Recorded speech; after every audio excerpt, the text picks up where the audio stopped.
ഈ ഭാവന ഉള്ളത് കൊണ്ടാണ് ഗാന്ധി ചർക്ക ഇന്ത്യൻ നാഷണൽ കോൺഗ്രസിന്റെ ചിഹ്നമായി സ്വീകരിക്കുന്നത്. ചർക്ക കബീറിൽ നിന്നാണ് ഗാന്ധിക്ക് കിട്ടുന്നത്. അതാണ് വേണ്ടതെന്ന് അദ്ദേഹത്തോട് ഉപദേശിച്ചത് ടാഗോറാണ് എന്നാണ് പറയുന്നത്. അങ്ങനെ ഈ പറഞ്ഞ കബീറിൽ നിന്ന് ഗാന്ധിയിലേക്കും ഈ പറഞ്ഞ എൻ്റെ സുബൈറിന്റെ ഉമ്മയിലേക്കും ഒക്കെ വരുന്ന ഒരു വലിയ ധാരയുണ്ട്. ആ ധാരയുടെ പേരാണ് മതനിരപേക്ഷത. ഇവിടെ വേദിയിലിരിക്കുന്ന ഡോക്ടർ ഷിനാസ് എന്നെ സഹോദരനായി പരിഗണിക്കുന്നില്ല എന്ന് പറഞ്ഞ് താന്നൂർ പോലീസ് സ്റ്റേഷനിലേക്ക് പരാതി കൊടുക്കാൻ കഴിയില്ല. എൻ്റെ സ്വാതന്ത്ര്യം നിഷേധിച്ചാൽ എനിക്ക് പരാതി കൊടുക്കാം. എനിക്ക് കൂടി അർഹതപ്പെട്ട എന്തെങ്കിലും ഒന്ന് നിഷേധിച്ചാൽ, എനിക്ക് സമത്വം നിഷേധിച്ചാൽ എനിക്ക് പരാതി കൊടുക്കാം. സാഹോദര്യം നിഷേധിച്ചാൽ പരാതി കൊടുക്കാൻ പറ്റില്ല.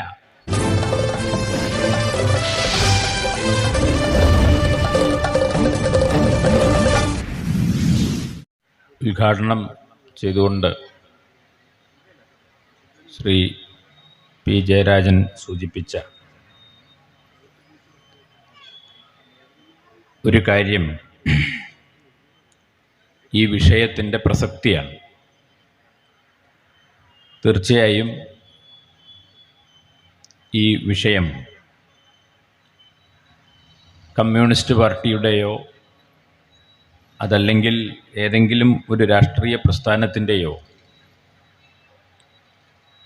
ഒരു വിഷയമല്ല. ഈ രാജ്യത്തെ സ്നേഹിക്കുന്ന, ഈ രാജ്യം പുലരണമെന്ന് ആഗ്രഹിക്കുന്ന ഓരോ ഇന്ത്യൻ പൗരൻ്റെയും പൗരിയുടെയും ഏറ്റവും പ്രധാനപ്പെട്ട ഉത്കണ്ഠകളിലൊന്നാണ് ഇന്ത്യയുടെ മതനിരപേക്ഷത എന്നത്. അതുകൊണ്ട് ഈ സെമിനാർ സംഘടിപ്പിക്കുന്നത് CPIM ആണെങ്കിലും ഇവിടെ പറയുന്ന ആശയങ്ങൾ ജീവിതത്തിൽ ഉൾക്കൊള്ളാനും അതിനെ പ്രയോഗിക്കാനും മുഴുവൻ ഇന്ത്യക്കാരും തയ്യാറാവുന്ന ഒരു കാലത്ത് മാത്രമേ നാം ആഗ്രഹിക്കുന്നത് പോലെയുള്ള ഒരു രാജ്യം സൃഷ്ടിക്കപ്പെടുകയുള്ളൂ എന്നതാണ് ആമുഖമായി സൂചിപ്പിക്കാനുള്ളത്. ഇവിടെ പറഞ്ഞ ഒന്ന് രണ്ട് കാര്യങ്ങൾ മതനിരപേക്ഷതയ്ക്ക് ഏറ്റവും പ്രധാനപ്പെട്ട വെല്ലുവിളിയായി തീരുന്നത് അതിന് കാരണക്കാരായി പ്രവർത്തിക്കുന്ന രാഷ്ട്രീയ മത സംഘടനകൾ. ഈ രാഷ്ട്രീയ മത സംഘടനകളുടെ തെറ്റായ നയങ്ങൾ മൂലം താൽക്കാലിക നേട്ടങ്ങൾക്ക് വേണ്ടി അവരുണ്ടാക്കുന്ന കൂട്ടുകെട്ടുകളും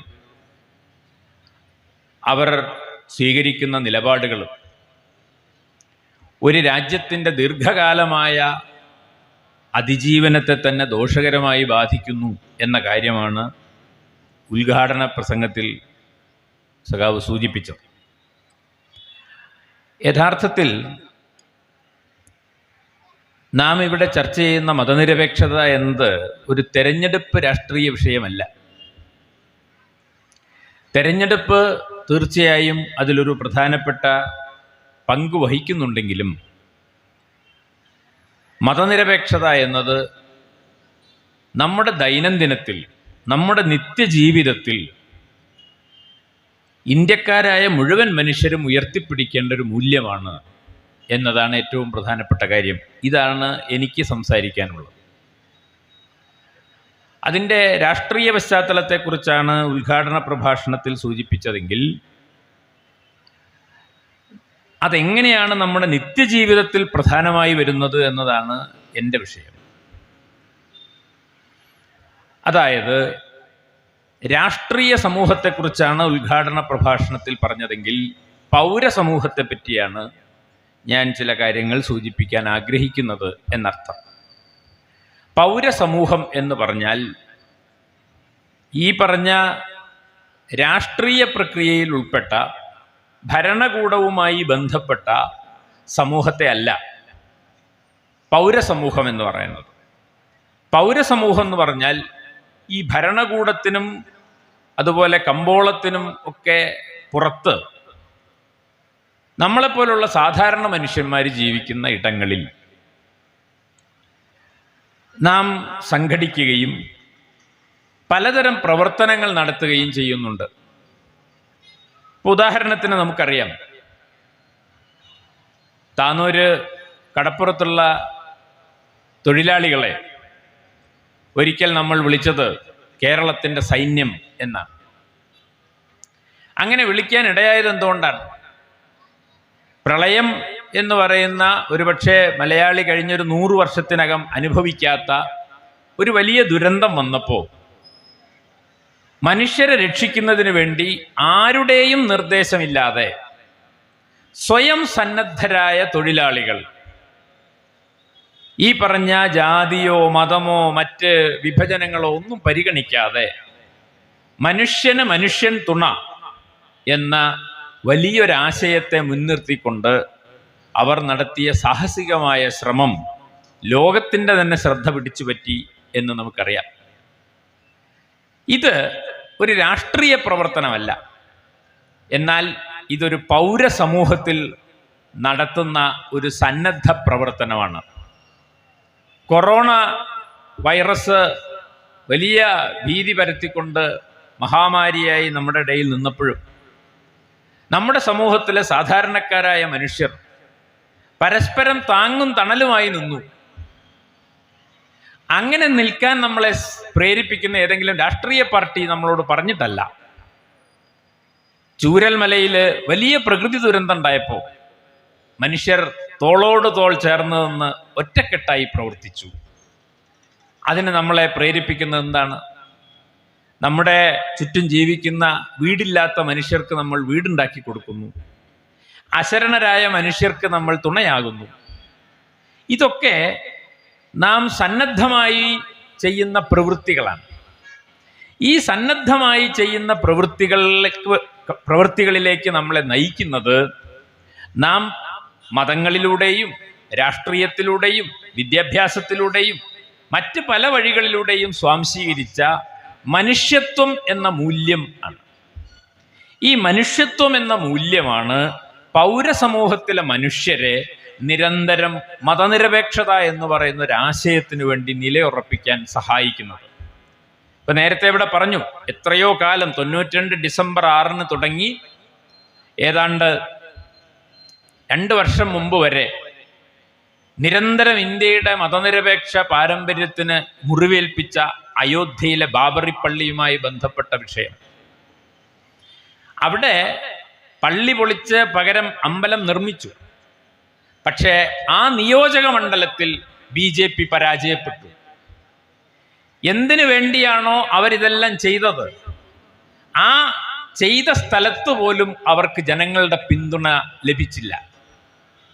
ആരാണ് അയോധ്യയിൽ BJPയെ പരാജയപ്പെടുത്തിയത്? അവിടെ BJPയെ പരാജയപ്പെടുത്തിയത് ഞാൻ ഈ പറഞ്ഞ ഒരു മാനവികതയാണ്. ആ മാനവികത ഏതെങ്കിലും ഒരു രാഷ്ട്രീയ പാർട്ടിയുടെ നിർദ്ദേശം കൊണ്ട് മനുഷ്യർ പ്രവർത്തിക്കുന്നതല്ല. ഇന്ത്യ എന്ന് പറയുന്ന സമൂഹം അതിജീവിച്ചിട്ടുള്ളത് ഈ മാനവികതയിലൂടെയാണ്. ഏതു വർഗീയ ശക്തികൾ എന്തൊക്കെ ശ്രമങ്ങൾ നടത്തിയാലും അതിനെ പരാജയപ്പെടുത്താൻ കഴിയുന്ന ഒരു മനുഷ്യത്വത്തിൻ്റെ ആത്മാവ് ഇന്ത്യ എന്ന് പറയുന്ന ഈ ബഹുസ്വര സമൂഹത്തിനുണ്ട് എന്നതാണ് ഇന്ത്യ അതിജീവിക്കുന്നതിൻ്റെ ഏറ്റവും പ്രധാനപ്പെട്ട തെളിവ്. അതുകൊണ്ട് അതിനെ തകർക്കാനാണ് ശ്രീ ജയരാജൻ പറഞ്ഞ പലതരം സംഘടനകളും സംഘങ്ങളും ശ്രമിക്കുന്നത്. അപ്പൊ നമ്മൾ ചെയ്യേണ്ടത് എന്താണ്? ഈ മതനിരപേക്ഷമായി നാം വളർത്തിയെടുത്ത ഈ പൗരസമൂഹത്തിൻ്റെ മാനവികത ബോധത്തെ സംരക്ഷിക്കുക എന്നത് എല്ലാ മനുഷ്യരുടെയും, ഇന്ത്യയിൽ ജീവിക്കുന്ന മുഴുവൻ മനുഷ്യരുടെയും കടമയാണ് എന്നാണ് ഞാൻ പറഞ്ഞതിൻ്റെ അർത്ഥം.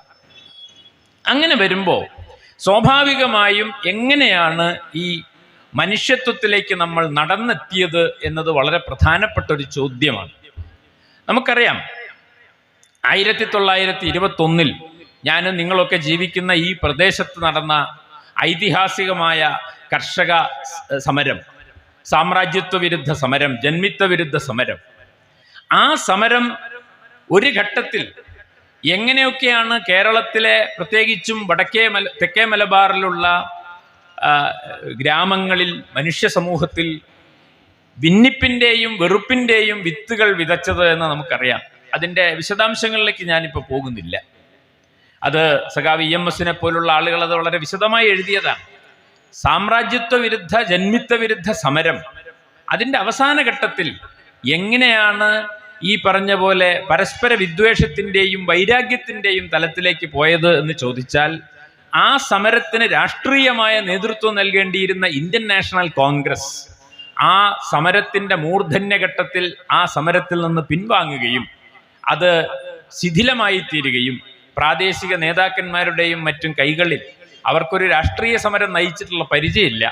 അങ്ങനെ ആ സമരം ശിഥിലമാവുകയും അത് പലപ്പോഴും മനുഷ്യർക്കിടയിൽ, ഒരുമിച്ച് നിൽക്കേണ്ട മനുഷ്യർക്കിടയിൽ വിള്ളലുകൾ തീർക്കുകയും ചെയ്തു എന്ന് നമുക്കറിയാം. അങ്ങനെ തെക്കേ മലബാറിലെ വളരെ അസ്വസ്ഥമായ അന്തരീക്ഷത്തെ സംബന്ധിച്ച് തെക്കൻ കേരളത്തിലുള്ള ഒരു നവോത്ഥാന നായകൻ, ഒരു കേരളത്തിൻ്റെ ഏറ്റവും പ്രധാനപ്പെട്ട ധൈഷണിക ആചാര്യന്മാരിൽ ഒരാൾ മനസ്സിലാക്കി. അദ്ദേഹത്തിൻ്റെ പേരാണ് ശ്രീനാരായണ ഗുരു. 1921 തെക്കേ മലബാറിലുണ്ടായ ഈ സംഘർഷങ്ങൾ, മതത്തിൻ്റെ പേരിൽ മനുഷ്യർ അകലുന്നതിനെ സംബന്ധിച്ച് അദ്ദേഹത്തിന് കിട്ടിയ സൂചനകൾ വരാനിരിക്കുന്നൊരു വിപത്തിനെ കുറിച്ച് നാരായണ ഗുരുവിനെ ഓർമ്മിപ്പിച്ചു. അങ്ങനെയാണ് 1924 ആലുവ മണപ്പുറത്ത് സർവമത സമ്മേളനം നാരായണ ഗുരുവിൻ്റെ നിർദ്ദേശത്തിൽ വിളിച്ചു ചേർക്കപ്പെടുന്നത്. ആ സർവമത സമ്മേളനം വളരെ പ്രധാനപ്പെട്ട, ഒരുപക്ഷെ കേരളത്തിൻ്റെ സാമൂഹ്യ സാഹചര്യത്തിൽ ഏറ്റവും പ്രധാനപ്പെട്ട ഒരു മുന്നേറ്റമായിരുന്നു എന്ന് ഇപ്പോൾ നോക്കുമ്പോൾ നമുക്ക് മനസ്സിലാവും. സർവമത സമ്മേളനത്തിൻ്റെ പ്രധാനപ്പെട്ട മുദ്രാവാക്യം എന്തായിരുന്നു? വാദിക്കാനും തോൽപ്പിക്കാനുമല്ല, അറിയാനും അറിയിക്കാനുമാണ് നാം ഇവിടെ കൂടിയിരിക്കുന്നത് എന്നതായിരുന്നു മുദ്രാവാക്യം. അതുകൊണ്ട് മതങ്ങൾ തമ്മിലുള്ള സംഘർഷമല്ല നമുക്ക് വേണ്ടത്, മതങ്ങൾ പരസ്പരം ഉൾക്കൊള്ളുകയാണ് വേണ്ടത് എന്നായിരുന്നു അദ്ദേഹം പ്രധാനമായും അവിടെ ഉയർത്തിയ മുദ്രാവാക്യം. അപ്പോൾ ഈ വാദിക്കാനും തോൽപ്പിക്കാനുമല്ല, അറിയാനും അറിയിക്കാനുമാണ് നാം ഇവിടെ ചേർന്നിരിക്കുന്നത് എന്ന് പറഞ്ഞാൽ, മതപരമായ സംഘർഷങ്ങൾ ഇല്ലാതാക്കണമെങ്കിൽ നിങ്ങൾ അപരത്തെ അറിയണം, അപരത്തെ ഉൾക്കൊള്ളണം. ഹിന്ദുവായി ജനിച്ച ഞാൻ ഇസ്ലാം എന്താണ് എന്ന് മനസ്സിലാക്കണം. മുസ്ലിമായി ജനിച്ച മറ്റൊരാൾ ഹിന്ദു എന്നോ ക്രിസ്ത്യാനി എന്നൊക്കെ പറയുന്ന എന്താണെന്ന് മനസ്സിലാക്കണം. അങ്ങനെ പരസ്പരം മനസ്സിലാക്കി ഉൾക്കൊണ്ടുകൊണ്ട് പുലരുമ്പോൾ മാത്രമേ ഒരു മതനിരപേക്ഷ സമൂഹം ഉണ്ടാകൂ എന്ന് സ്വതന്ത്ര ഇന്ത്യ ഉണ്ടാകുന്നതിന് മുമ്പ് സർവമത സമ്മേളനത്തിലൂടെ പ്രഖ്യാപിച്ച ഒരാളാണ് ശ്രീനാരായണ ഗുരു. സർവമത സമ്മേളനത്തിൻ്റെ 100ാം വാർഷികമാണ് ഇപ്പോൾ. ആദ്യത്തെ സർവമത സമ്മേളനം നടന്നത് ചിക്കാഗോയിലാണ്. ലോകത്തെ 2ാമത്തെ സർവമത സമ്മേളനം നടത്തിയ ആളാണ് ശ്രീനാരായണ ഗുരു. കാരണം 921 ഈ ചലനങ്ങൾ, തെക്കേ മലബാറിലുണ്ടായ ഈ രാഷ്ട്രീയ സാമൂഹ്യ ചലനങ്ങൾ വളരെയധികം അദ്ദേഹത്തെ വേദനിപ്പിക്കുകയും അതിൽ നിന്ന് പാഠം ഉൾക്കൊണ്ടുകൊണ്ടാണ് അദ്ദേഹം വാസ്തവത്തിൽ സർവമത സമ്മേളനത്തെക്കുറിച്ച് ആലോചിക്കുന്നത്. മറ്റൊരു പ്രധാനപ്പെട്ട കാര്യം, അക്കാലത്ത് ഏറ്റവും വലിയൊരു തർക്ക വിഷയമായിരുന്നു മതപരിവർത്തനം. മതപരിവർത്തനം എന്നതിനെ സംബന്ധിച്ച് വലിയ തർക്കങ്ങളാണ് അക്കാലത്ത് കേരളത്തിൽ നടന്നുകൊണ്ടിരുന്നത്. അതും മതങ്ങൾ തമ്മിലുള്ള അകൽച്ചയ്ക്ക് കാരണമായി തീരുന്നുണ്ടെന്ന് നാരായണ ഗുരുവിന് മനസ്സിലായി. ഈ 2 കാരണങ്ങൾ കൊണ്ടാണ് 924 ആലുവ മണപ്പുറത്ത് ഒരു സർവമത സമ്മേളനം വിളിച്ചു ചേർക്കാൻ അദ്ദേഹം തയ്യാറായതെന്നാണ് ഞാൻ പറഞ്ഞതിൻ്റെ ചുരുക്കം. ഈ സാഹചര്യത്തിൽ നാം മനസ്സിലാക്കേണ്ട ഒരു പ്രധാനപ്പെട്ട കാര്യം, മതം എന്നാൽ എന്താണ് എന്നതിനെ സംബന്ധിച്ച് നാരായണ ഗുരു മുന്നോട്ട് വെച്ച ഏറ്റവും പ്രധാനപ്പെട്ട ഒരാശയമാണ്. അത് ഈ സർവമത സമ്മേളനത്തിൻ്റെ ആമുഖ ഭാഷണത്തിൽ സ്വാമി സത്യവ്രതൻ വളരെ വിശദമായി തന്നെ സംസാരിച്ചിട്ടുണ്ട്. മതം എന്ന് പറഞ്ഞാൽ എന്താണ്? ഇപ്പം നമുക്ക് മതം എന്ന് പറഞ്ഞാൽ മുട്ടുകുത്തി പ്രാർത്ഥിക്കുന്നതോ, തൊപ്പി ധരിക്കുന്നതോ, കുറി വരയ്ക്കുന്നതോ, തട്ടമിടുന്നതോ, പൊട്ടുകുത്തുന്നതോ ഒക്കെയാണ് ഇപ്പം മതം. അങ്ങനെയാണ്. നമ്മൾ തൊപ്പിയിട്ട ഒരാളെ കണ്ടാൽ ഉടനെ അയാളൊരു മുസ്ലിമാണ് എന്ന് മനസ്സിലാക്കുന്നു. കുറി വരച്ച ഒരാളെ കണ്ടാൽ അയാൾ ഹിന്ദുവാണ് എന്ന് മനസ്സിലാക്കുന്നു. നാരായണ ഗുരു പറയുന്നത് ഇതൊക്കെ മതത്തിൻ്റെ ബാഹ്യ ഘടകങ്ങളാണ്, ഇതൊക്കെ മതത്തിൻ്റെ പുറന്തോടാണ്. അത് ഓരോ നാട്ടിൽ ചെന്ന ഓരോന്നാണ്. നമുക്കറിയാവുന്ന പോലെ കേരളത്തിലുള്ള ആരാധനാ സമ്പ്രദായമല്ല കേരളത്തിന് പുറത്തേക്ക് പോയാലുള്ളത്. ഇപ്പോൾ ഞാൻ കുറച്ചു കാലം ആന്ധ്രാപ്രദേശിൽ ജോലി ചെയ്തിരുന്നു. അവിടെ നമ്മൾ സഞ്ചരിക്കുമ്പോൾ എല്ലാ മരത്തിൻ്റെ ചുവട്ടിലും ചെറിയൊരു കല്ലും കുറച്ച് കുങ്കുമപ്പൊടിയും മഞ്ഞപ്പൊടിയും ഒക്കെ വെതറിക്കിടക്കുന്നത് കാണാം. ഇതെന്താണ് എന്ന് ചോദിച്ചാൽ അവർ പറയും അത് പാഞ്ചാലിയാണ് എന്ന് പറയും. പാഞ്ചാലിയെ ആരാധിക്കുന്ന സമ്പ്രദായം കേരളത്തിൽ ഞാൻ കണ്ടിട്ടില്ല. എന്നാൽ കേരളത്തിൽ കാളിയെ പൂജിക്കുന്ന ഏർപ്പാടുണ്ട്. ഈ പോണ എല്ലാ കടപ്പുറത്തും കാണാം ചീറുമ്പ ഭഗവതി ക്ഷേത്രം, അത് ശ്രീ കുറുമ്പ ഭഗവതി, അതൊക്കെ കാളിയുടെ രൂപങ്ങളാണ്. അപ്പൊ കാളി എന്ന് പറയുന്നത് മലയാളിയുടെ അല്ലെങ്കിൽ കേരളത്തിലെ ഈ ഹിന്ദുക്കളായിട്ടുള്ള ആളുകളുടെ ആരാധനാമൂർത്തിയാണെങ്കിൽ ആന്ധ്രാപ്രദേശിൽ ചെല്ലുമ്പോൾ അത് പാഞ്ചാലിയാണ്. ഇനി വേറൊരു നാട്ടിൽ ചെന്നാൽ അത് മറ്റൊന്നാണ്. ചില സ്ഥലത്ത് അത് കൃഷ്ണനാണ്, ചില സ്ഥലത്ത് രാമനാണ്, അങ്ങനെ പലതാണ്. ഇതൊക്കെ ഈ പറഞ്ഞ പോലെ ബാഹ്യമായിട്ടുള്ള കാര്യങ്ങളാണ്. വിഗ്രഹാരാധന നിഷിദ്ധമാണെന്ന് പറയുന്ന ഇസ്ലാം മതത്തിൽ വിഗ്രഹാരാധനയുള്ള ഇസ്ലാം മതവിഭാഗങ്ങൾ ഇന്ത്യയിലുണ്ട്. തമിഴ്നാട്ടിൽ വിഗ്രഹാരാധന പതിവുള്ള ഇസ്ലാം മതമുണ്ട്. അങ്ങനെ ഇന്ത്യ എന്ന് പറയുന്ന സമൂഹത്തിൽ നിങ്ങൾ നടന്നു നോക്കിയാൽ പല സമ്പ്രദായങ്ങളും പല രീതികളും ഉണ്ട്. അതൊക്കെ വെച്ച് നിങ്ങൾ ആരാണ് അപരം എന്ന് ചോദിച്ചാൽ നിങ്ങൾക്ക് ഏത് മതം ഏത് സമുദായം എന്ന് തീരുമാനിക്കാൻ കഴിയാത്ത വിധം കലർപ്പുള്ളതാണ് മതത്തിൻ്റെ പുറന്തോട്. അതുകൊണ്ട് അത് നോക്കിയിട്ട് തൊപ്പിയുണ്ടോ കുറിയുണ്ടോ നോക്കിയിട്ട് ഒരാളുടെ മതം തീരുമാനിക്കാൻ കഴിയില്ല എന്ന് പറഞ്ഞത് ശ്രീനാരായണ ഗുരുവാണ്. എന്നാൽ മതത്തിനൊരു അകക്കാമ്പുണ്ട്. ആ അകക്കാമ്പ് എന്താണ്? ആ അകക്കാമ്പിനെയാണ് ധർമ്മം എന്ന് വിളിക്കുന്നത്. ധർമ്മം എന്ന വാക്ക് മതത്തിൻ്റെ ആത്മാവാണ് എന്ന് നാരായണ ഗുരു പറയും.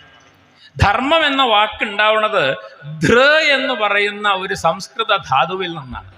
ധൃ എന്ന് പറഞ്ഞാൽ ചേർത്ത് നിർത്തുന്നത് എന്നാണ് അർത്ഥം. നമ്മളെല്ലാം ചേർത്ത് നിർത്തുന്നത് എന്താണ് എന്നതിനെ പറ്റി ഖുറാനകത്തും ഈ പറയുന്ന ബൈബിളിനകത്തും വേദോപനിഷത്തുകളിലും എല്ലാം മനുഷ്യരെ ചേർത്ത് നിർത്തുന്നതിനെ സംബന്ധിച്ച് സൂചിപ്പിച്ചിട്ടുണ്ട്. അത് വെച്ച് നോക്കിയാൽ അതിനകത്ത് പ്രധാനപ്പെട്ട ചോദ്യം എന്താണ്? ഞാൻ ആരാണ്? ഞാൻ എങ്ങനെയാണ് ഈ ഭൂമിയിലേക്ക് വന്നത്? ഞാനും പ്രപഞ്ചവും തമ്മിലുള്ള ബന്ധം എന്താണ്? ഞാനും മറ്റു മനുഷ്യരും തമ്മിലുള്ള ബന്ധം എന്താണ്? സത്യം എന്താണ്? ശരി ഏതാണ്? പുണ്യം എന്താണ്? പാപം എന്താണ്? തുടങ്ങിയ കാര്യങ്ങളെക്കുറിച്ച് എല്ലാ മതങ്ങൾക്കകത്തും ഈ പറഞ്ഞ പോലെ വലിയ തത്വചിന്തയുടേതായിട്ടുള്ള സങ്കല്പനങ്ങളുണ്ട്. അതാ ആ സങ്കല്പനങ്ങളാണ് വാസ്തവത്തിൽ മതം എന്ന് പറയുന്നത്. മതം അനുഷ്ഠാനമല്ല. മതം എന്ന് പറയുന്നത് പുറത്ത് കാണുന്ന ഈ പറയുന്ന ആചാരവിശേഷങ്ങളല്ല. മതം എന്ന് പറയുന്നത് വാസ്തവത്തിൽ അതിൻ്റെ അകക്കാമ്പ് ധർമ്മമാണ് എന്ന് നാരായണ ഗുരു പറയുന്നു. അങ്ങനെ വന്നാൽ മതപരിവർത്തനം എന്നതിൻ്റെ അർത്ഥം എന്താ? മതപരിവർത്തനം എന്ന് പറഞ്ഞാൽ ഈ ധർമ്മം, നിങ്ങൾ ഏതെങ്കിലും ഒരു മതത്തിൽ വിശ്വസിക്കുന്ന ആളുകൾ പഠിച്ചു വെച്ചിട്ടുള്ള ധർമ്മം, ആ ധർമ്മം മാറുക എന്നാണ് അർത്ഥം. എന്ന് പറഞ്ഞാൽ സത്യത്തെ പറ്റിയുള്ള നിങ്ങളുടെ അറിവ്, പുണ്യത്തെ പറ്റിയുള്ള നിങ്ങളുടെ അറിവ്, ശരിയെ പറ്റിയുള്ള നിങ്ങളുടെ അറിവ്, അത് മാറുന്നതിനെയാണ് മതപരിവർത്തനം എന്ന് പറയാം. അങ്ങനെയാണെങ്കിൽ ചെറിയ കുട്ടിയായി ജനിച്ച ഞാൻ ഇപ്പോൾ 55 വയസ്സായി. ഈ 55 വയസ്സിനകം ഈ പറഞ്ഞ പോലെ ശരിയെപ്പറ്റി, സത്യത്തെപ്പറ്റി, നന്മയെപ്പറ്റിയൊക്കെയുള്ള എൻ്റെ അഭിപ്രായം വളരെയേറെ മാറിയിട്ടുണ്ട്. അതാ. അപ്പോൾ ഞാൻ കുട്ടിക്കാലത്ത് ഖുറാൻ വായിച്ചിരുന്നില്ല. ഇപ്പോൾ CM മുഹമ്മദ് മൗലവി വിവർത്തനം ചെയ്തിട്ടുള്ള ഖുറാൻ ഞാൻ മുഴുവൻ വായിച്ചിട്ടുണ്ട്. ബൈബിള് ഞാൻ മുഴുവൻ വായിച്ചിട്ടുണ്ട്. ഭഗവത്ഗീത ഞാൻ വായിച്ചിട്ടുണ്ട്. ഉപനിഷത്തുകളിൽ പലതും വായിക്കാൻ ശ്രമിച്ചിട്ടുണ്ട്. ഇതെല്ലാം വായിക്കുകയും അറിയുകയും ചെയ്യുമ്പോൾ ഞാൻ കുട്ടിക്കാലത്ത് അമ്പലത്തിൽ പോയി പ്രാർത്ഥിച്ചിരുന്ന സമയത്തുള്ള എൻ്റെ ധർമ്മബോധമല്ല ഇപ്പോഴുള്ള എൻ്റെ ധർമ്മബോധം എന്ന് പറയുന്നത്. എന്ന് പറഞ്ഞാൽ എൻ്റെ മതം ഞാൻ മാറിയെന്ന അർത്ഥം. അപ്പം മതപരിവർത്തനം എന്ന് പറഞ്ഞാൽ ധാർമ്മിക ബോധത്തിലുണ്ടാകുന്ന പരിവർത്തനം എന്നാണ് അർത്ഥമെങ്കിൽ ബുദ്ധിയുള്ള മനുഷ്യൻ എല്ലാ ദിവസവും മതം മാറണം എന്ന് പറഞ്ഞ ആളാണ് നാരായണ ഗുരു. അതാ സാധാരണ ഞാൻ പറയാറുള്ള ഒരു ഉദാഹരണം, കുട്ടിക്കാലത്ത് സ്കൂൾ വിട്ട് വന്നാൽ അമ്മ ഞങ്ങളോട് പറയും, കളിയൊക്കെ കഴിഞ്ഞ് വന്നാൽ അടുത്തുള്ള കുളത്ത് പോയി കുളിച്ച് ഭസ്മം കുറി തൊട്ട് അമ്മ കൊളത്തി വെച്ച വിളക്കിൻ്റെ മുന്നിലിരുന്ന് നമശിവായ നാരായണായ നമ അച്യുതായ നമ എന്ന് തുടങ്ങി നാമം ചൊല്ലണം. അതിങ്ങനെ ചൊല്ലിക്കഴിഞ്ഞാൽ പിന്നെ മേടം, ഇടവം, മിഥുനം, കർക്കിടകം എന്ന് പറഞ്ഞ മലയാള മാസം, ജനുവരി, ഫെബ്രുവരി, മാർച്ച്, ഏപ്രിൽ എന്ന് പറഞ്ഞാൽ ഇംഗ്ലീഷ് മാസം, 2 2 4 3 6 4 8 തുടങ്ങി 16 16 256 വരെയുള്ള ഗുണഘോഷ്ടം, ഇതൊക്കെ ഒരു പാക്കേജ് ആയിട്ടാണ് ചൊല്ലണം. അപ്പൊ ഈ നമശിവായ എന്നുള്ളതും 16 16 256 തമ്മിൽ എന്താണ് ബന്ധം എന്ന് അന്ന് ഞാൻ ചോദിച്ചിട്ടില്ല. ഇന്ന് ഈ 55-ാം വയസ്സ്, എൻ്റെ അമ്മ എപ്പോഴും എൻ്റെ കൂടെ ഉണ്ട്. 55-ാം വയസ്സിൽ ഞാൻ വൈകുന്നേരം ആകുമ്പോൾ ഇവിടെ വന്ന് പ്രസംഗിക്കുന്നതിന് പകരം ഒരു വിളക്കൊക്കെ കൊളുത്തി നമശിവായ നാരായണ നമോ ഉറക്കം എൻ്റെ വീട്ടിൽ നിന്ന് ചൊല്ലാൻ തുടങ്ങിയാൽ എൻ്റെ അമ്മ എന്നെ അയൽവാസിനെ പോയി വിളിച്ച് എൻ്റെ കുട്ടിക്ക് എന്തോ ഒന്ന് ഇളകിയുണ്ടോ, ഒന്നും ഇങ്ങോട്ട് ഓടി വരികയെന്ന് പറയില്ലേ? അതെന്തുകൊണ്ടത്? കുട്ടിക്കാലത്ത് എൻ്റെ ദൈവബോധം, എൻ്റെ ധർമ്മബോധം അമ്മ പറഞ്ഞു തന്നാണ്. ഇന്ന് ഞാൻ വായിച്ചു, കുറേ കാര്യങ്ങൾ മനസ്സിലാക്കി. അപ്പൊ ഈ പറഞ്ഞ അനുഷ്ഠാനത്തിനേക്കാളൊക്കെ പ്രധാനം മനുഷ്യന്റെ ചിന്ത. ഞാൻ ചിന്തിക്കാൻ ശേഷിയുള്ളൊരു മനുഷ്യനായതുകൊണ്ട് ഇതെല്ലാം മനസ്സിലാക്കി കഴിയുമ്പോൾ എനിക്ക് മനസ്സിലാവുന്ന ഒരു കാര്യം എന്താ, ഇസ്ലാം മതത്തിനകത്തും വളരെ പ്രധാനപ്പെട്ട കാര്യങ്ങൾ പറഞ്ഞിട്ടുണ്ട്. നേരത്തെ സഖാവ് ജയരാജൻ സംസാരിക്കുമ്പോൾ പറഞ്ഞു, വഖഫ് ബോർഡിനെ കുറിച്ച് പറയുമ്പോൾ ഈ എന്താണ് ഈ സക്കാത്ത് എന്ന് പറയുന്ന സങ്കല്പം, ധർമ്മം എന്താണ്, ഇസ്ലാം മതത്തിലെ ധർമ്മം എന്താണ്? നിങ്ങൾ കുറെ പണം സമ്പാദിച്ചു വെച്ചാൽ അത് നിങ്ങൾ ഒറ്റയ്ക്ക് ഉപയോഗിക്കാൻ പാടില്ല, അശരണരും ദുർബലരുമായ മനുഷ്യർക്ക് അത് പങ്കുവെക്കണം എന്ന് പറയുന്ന ഒരു പഴയ സോഷ്യലിസ്റ്റ് ആശയം ഇസ്ലാം മതത്തിനകത്തുണ്ട്. അത് ഈ സംഗതി തന്നെയാണ് നിന്നെപ്പോലെ നിന്റെ അയൽക്കാരനെയും സ്നേഹിക്കുക എന്ന ക്രിസ്തുവിന്റെ വചനത്തിൽ നമ്മൾ കാണുന്നത്. അങ്ങനെ നോക്കിക്കഴിഞ്ഞാൽ എല്ലാ മതത്തിന്റെ അകക്കാമ്പും പരിശോധിച്ചാൽ ഇതെല്ലാം ഒന്നാണ്. അതാണ് ശ്രീനാരായണ ഗുരു പറഞ്ഞത്, എന്താണ് ഏകമതം എന്ന സങ്കല്പം. അതാണ് എല്ലാം വാസ്തവത്തിൽ പരിശോധിച്ചു കഴിഞ്ഞാൽ ബുദ്ധിയുള്ള ഒരു മനുഷ്യന് മനസ്സിലാവും. ആണ് പല മതം ഏകസാരം എന്ന് അദ്ദേഹം പറഞ്ഞ അതാണ്. മതങ്ങളുടെ സാരാംശം ഒന്നാണ്, അത് വ്യത്യസ്തമല്ല, ഭിന്നമല്ല എന്ന് മനസ്സിലാക്കാനുള്ള ശേഷിയാണ് നമുക്കുണ്ടാകേണ്ടത്.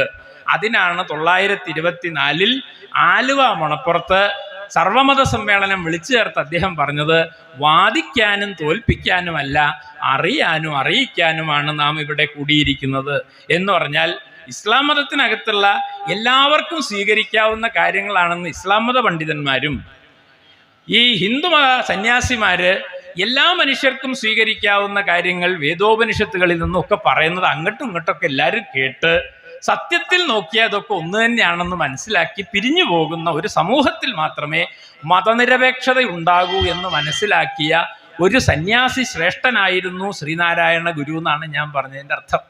അതാ. അപ്പൊ ഈ നിലയ്ക്ക് വാസ്തവത്തിൽ നാം ജീവിക്കുന്ന സമൂഹത്തിനകത്ത് നാം, പ്രത്യേകിച്ച് ഇന്ത്യ എന്ന് പറഞ്ഞ സമൂഹം അങ്ങനെയാണ്. ഇന്ത്യ വളരെയധികം വൈവിധ്യങ്ങളുള്ള ഒരു സമൂഹമാണ് എന്ന് ഞാൻ പ്രത്യേകിച്ച് പറയേണ്ടതില്ല. ഇപ്പൊ ഉദാഹരണത്തിന് ഇന്ത്യയിലേക്ക് ഇസ്ലാം വന്നു എന്ന് പറയും.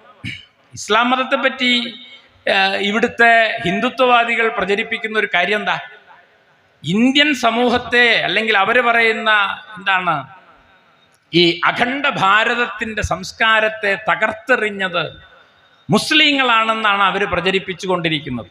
ഞാൻ അതിൻ്റെ വിശദാംശങ്ങളിലേക്കൊന്നും പോകുന്നില്ല. യഥാർത്ഥത്തിൽ നോക്കിയാൽ ഇസ്ലാം മതം ഇന്ത്യയിലേക്ക് വന്നിട്ട് സംഭവിച്ചത് എന്താ?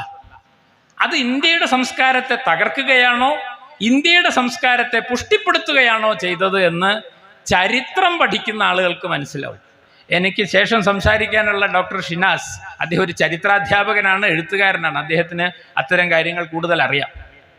സാമാന്യം ബുദ്ധിയുള്ള നമ്മളെപ്പോലുള്ള ആളുകൾ, ചരിത്രമൊന്നും പഠിക്കാത്ത ആളുകൾക്ക് തന്നെ ചില ചരിത്ര പുസ്തകമൊക്കെ വായിച്ചാൽ മനസ്സിലാവും, ഇസ്ലാം മതം ഇന്ത്യയിലേക്ക് വന്നപ്പോൾ ഇന്ത്യയിലുണ്ടായിരുന്ന ഉപനിഷത്ത് ദർശനങ്ങളും ഇന്ത്യയിലുണ്ടായിരുന്ന വൈദിക ദർശനങ്ങളും ഒക്കെ അതിലെ പണ്ഡിതന്മാർ പഠിക്കുകയും അങ്ങനെ ഖുറാനിലുള്ള ഏകദൈവ വിശ്വാസവും ഇവിടെയുള്ള ഉപനിഷത്തുകളിൽ കാണുന്ന ഏകദൈവ വിശ്വാസവും വാസ്തവത്തിൽ ഒന്ന് തന്നെയാണ് എന്ന് മനസ്സിലാക്കുകയും അങ്ങനെ മനസ്സിലാക്കിയതിൻ്റെ പേരിൽ ഉണ്ടായ സവിശേഷമായ പാരമ്പര്യത്തെയാണ് നമ്മൾ സൂഫി പാരമ്പര്യം എന്ന് പറയുന്നത്. ഈ സൂഫി പാരമ്പര്യം വാസ്തവത്തിൽ വലിയ അളവിൽ നമ്മുടെ സംസ്കാരത്തെ സ്വാധീനിച്ച ഒന്നാണെന്ന് ഞാൻ പറയാതെ തന്നെ നിങ്ങൾക്കറിയാം. സൂഫി എന്ന് പറഞ്ഞു കഴിഞ്ഞാൽ അത് മതവിശ്വാസത്തിൻ്റെ കാര്യം മാത്രമല്ല, അതിൽ തത്വചിന്തയുണ്ട്, അതിൽ സംഗീതമുണ്ട്, അതിൽ വാസ്തുവിദ്യയുണ്ട്, അതിൽ കഥകളുണ്ട്. അങ്ങനെ സൂഫി പാരമ്പര്യമാണ് ഇന്ത്യൻ സമൂഹത്തെ, ഇന്ത്യയുടെ സംസ്കാരത്തെ വളരെയധികം സമ്പന്നമാക്കിയത്. നമ്മളൊക്കെ യേശുദാസിന്റെ പഴയ സിനിമാ ഗാനങ്ങൾ കേൾക്കുന്ന ആൾക്കാരാണല്ലോ. അതിൽ ബാബുക്ക സംഗീത സംവിധാനം നിർവഹിച്ച പല പാട്ടുകളും നമ്മൾ കേൾക്കാറുണ്ട്. ആ പാട്ടുകളിൽ അധികവും ഉത്തരേന്ത്യയിൽ നിന്ന് വന്ന ഗസലുകളുടെയും ഉത്തരേന്ത്യയിലെ ഹിന്ദുസ്ഥാനി സംഗീതത്തിൻ്റെയും ആധാരത്തിലുള്ളതാണ്. ഈ ഹിന്ദുസ്ഥാനി സംഗീതത്തിൻ്റെ ആധാരം, അടിത്തറ എന്ന് പറയുന്നത് സൂഫി സംഗീത പാരമ്പര്യമാണ്. അത് പേർഷ്യയിൽ നിന്നും അറേബ്യൻ നാടുകളിൽ നിന്നും വന്ന് നമ്മുടെ നാടോടി സംഗീതവുമായി ചേർന്ന് കലർന്നുണ്ടായതാണ് എന്ന് മനസ്സിലാക്കാൻ നമുക്ക് സാധിക്കണം. അതുകൊണ്ട് അയോധ്യയിൽ RSSനെ തോൽപ്പിച്ചത് ഈ അടിത്തറയാണ്. അതാണ് ഈ നമ്മുടെ സമൂഹം, പൗരസമൂഹം, ഇവർ പറയുന്ന വർഗീയ അജണ്ടയ്ക്കൊന്നും വഴങ്ങിക്കൊടുക്കുന്നവരല്ല നമ്മളാരും.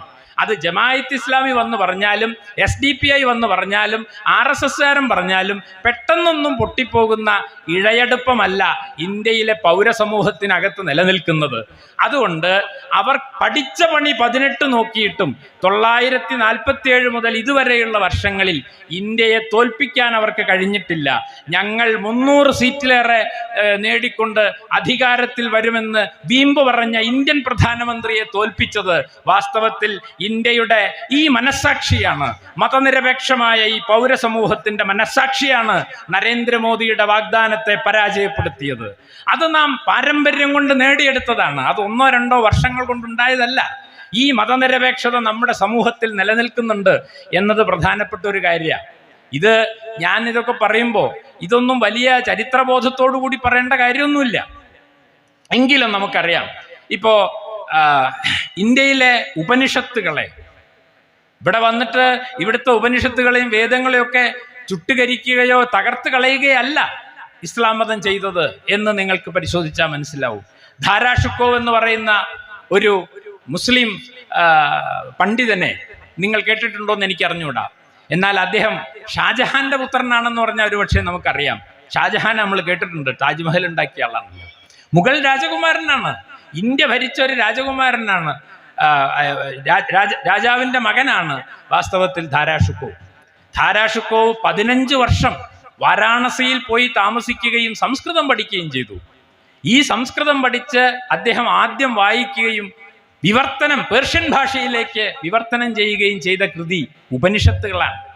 ഈ ഉപനിഷത്തുകൾ അദ്ദേഹം പേർഷ്യൻ ഭാഷയിലേക്ക് ആദ്യമായിട്ടാണ് ഉപനിഷത്തിനൊരു വിവർത്തനം ഉണ്ടാവുന്നത്. ആ വിവർത്തനം ചെയ്തത് ഒരു മുസ്ലിം രാജകുമാരനാണ്, ധാരാഷുക്കോ. ആ വിവർത്തനം ഒരു നോട്ട് പുസ്തകത്തിൽ ഇപ്പോഴും ഉണ്ടത്. ആ നോട്ട് പുസ്തകത്തിലെ ഒരു സ്വർണ്ണ നിറത്തിലുള്ള മാർജിനാണ് ഓരോ പേജിലുള്ളത്. അതിൻ്റെ ഇടതുഭാഗത്ത് എഴുതിയിട്ടുണ്ട് ബിസ്മില്ലാഹിർ റഹ്മാനിർ റഹീം, വലതുഭാഗത്ത് എഴുതിയിട്ടുണ്ട് ഗണേശായ നമ. എന്നിട്ട് അതിൻ്റെ ആമുഖത്തിൽ അദ്ദേഹം എഴുതുന്നു, ഏകദൈവ വിശ്വാസത്തെക്കുറിച്ച് ഞാൻ ആദ്യം മനസ്സിലാക്കിയത് ഖുറാനിൽ നിന്നാണ്. എന്നാൽ ഏകദൈവ വിശ്വാസത്തെക്കുറിച്ച് പറയുന്ന മറ്റൊരു കൃതി ഞാനിതാ കണ്ടെത്തിയിരിക്കുന്നു.